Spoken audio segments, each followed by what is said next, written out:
16. Si Hagar at si Ishmael. Hindi magkaanak ang asawa ni Abram na si Sarai, pero meron siyang babaeng alipin na Egyptian, si Hagar. Kaya sinabi ni Sarai kay Abram, "Makinig ka, hindi ako binibigyan ni Lord ng anak. Sipingan mo na lang ang alipin ko. Baka sakaling magkaanak siya para sa akin." Pumayag si Abram sa sinabi ni Sarai. So, binigay nga ni Sarai si Hagar para maging asawa din ni Abram. 10 years na silang nakatira sa Kanaan noong nangyari yun. Sinipingan nga ni Abram si Hagar at nabuntis ito. Nung malaman ni Hagar na buntis siya, naging mayabang siya at minaliit niya si Sarai. Tapos sinabi ni Sarai kay Abram, "Kasalanan mo kaya iniinsulto ako ni Hagar.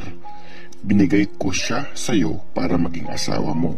Pero mula nung malaman niyang buntis siya, minamaliit na niya ako.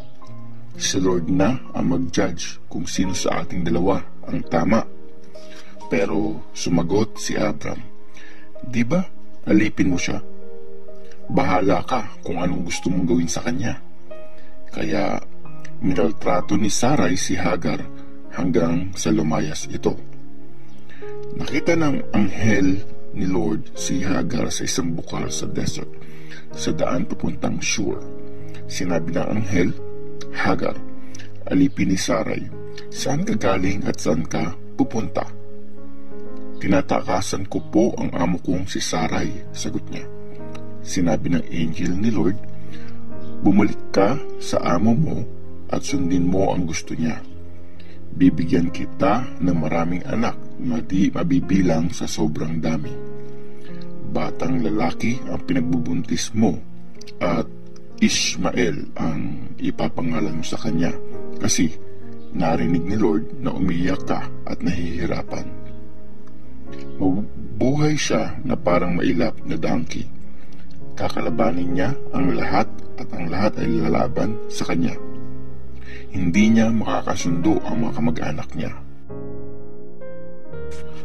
Nasabi ni Hagar sa sarili, "Nakita ko ba talaga ang Diyos?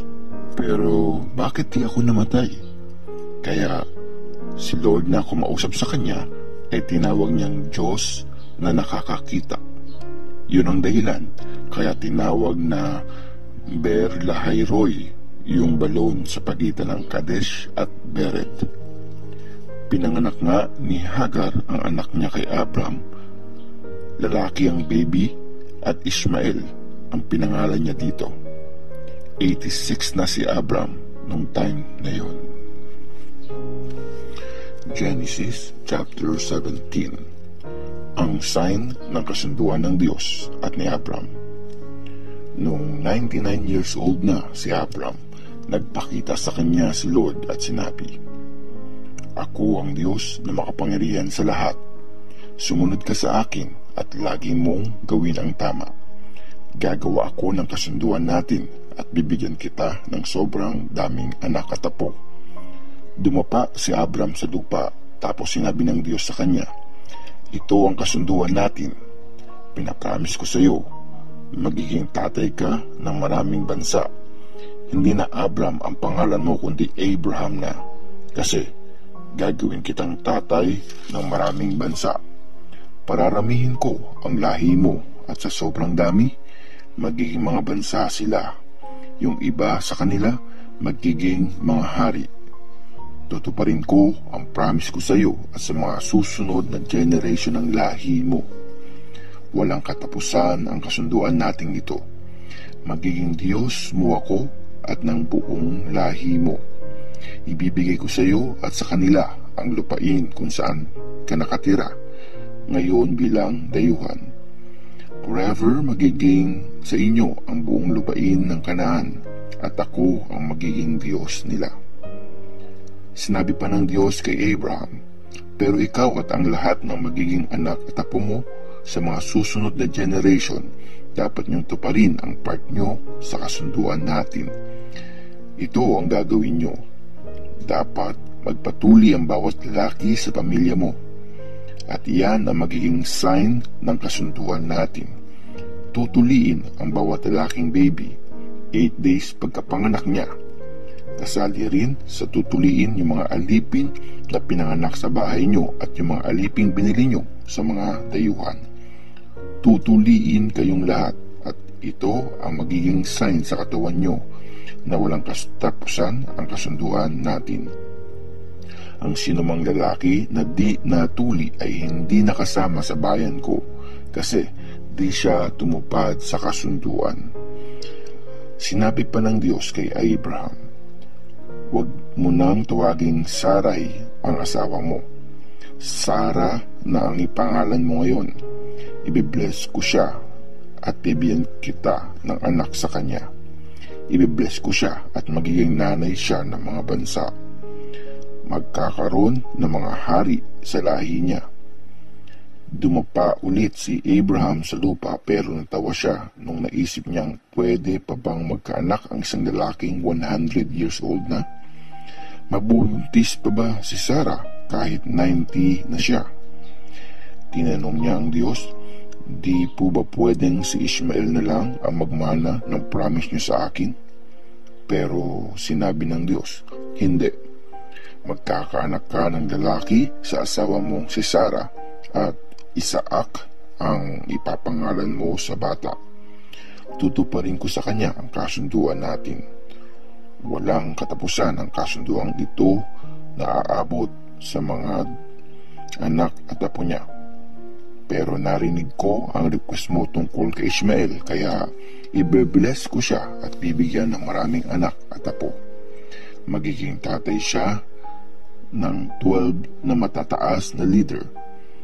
Magiging malaking bansa ang lahi niya.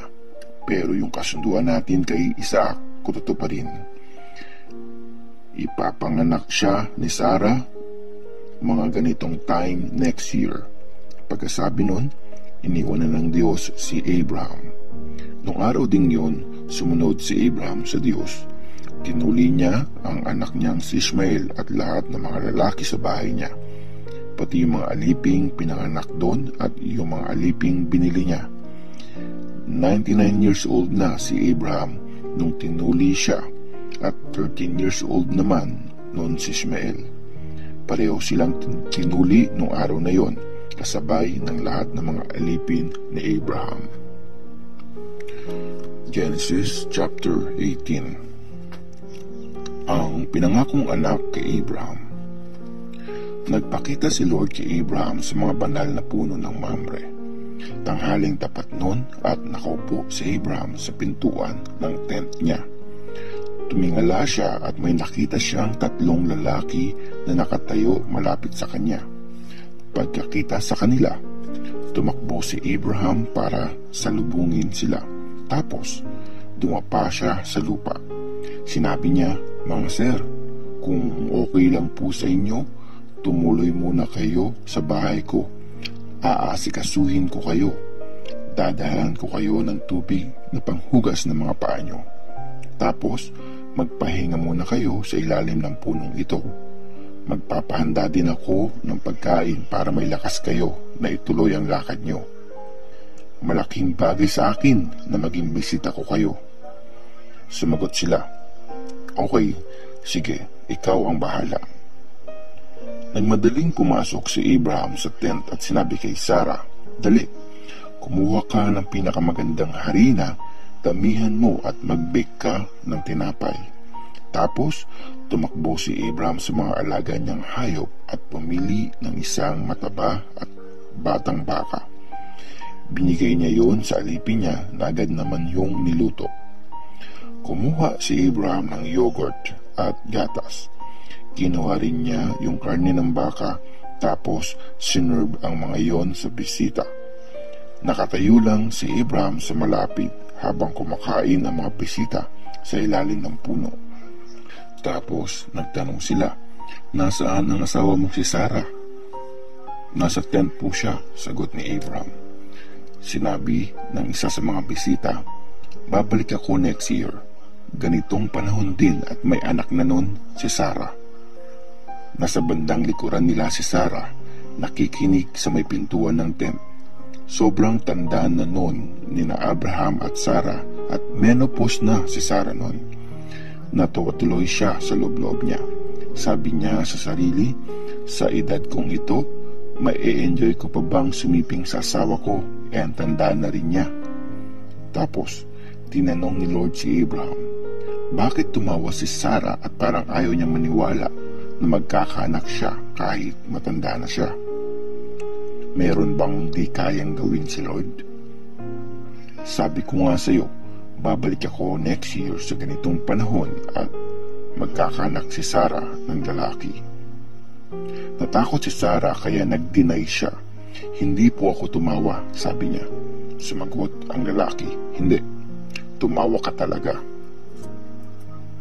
Nagmakawa si Abraham para sa Sodom. Pagkatapos, umalis ang mga lalaki at hinatid sila ni Abraham sa lugar. Nakita nila ang buong Sodom. At sinabi ni Lord sa sarili niya, hindi ko itatago kay Abraham ang gagawin ko. Magiging malaki at malakas na bansa ang lahi niya at ibibless ko ang lahat ng mga bansa dahil sa kanya.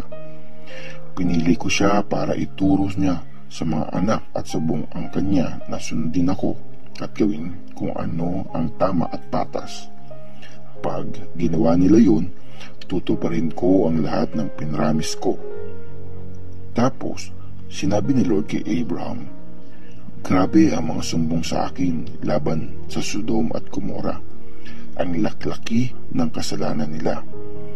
Bababa ako doon para malaman kung totoo nga ang mga yon.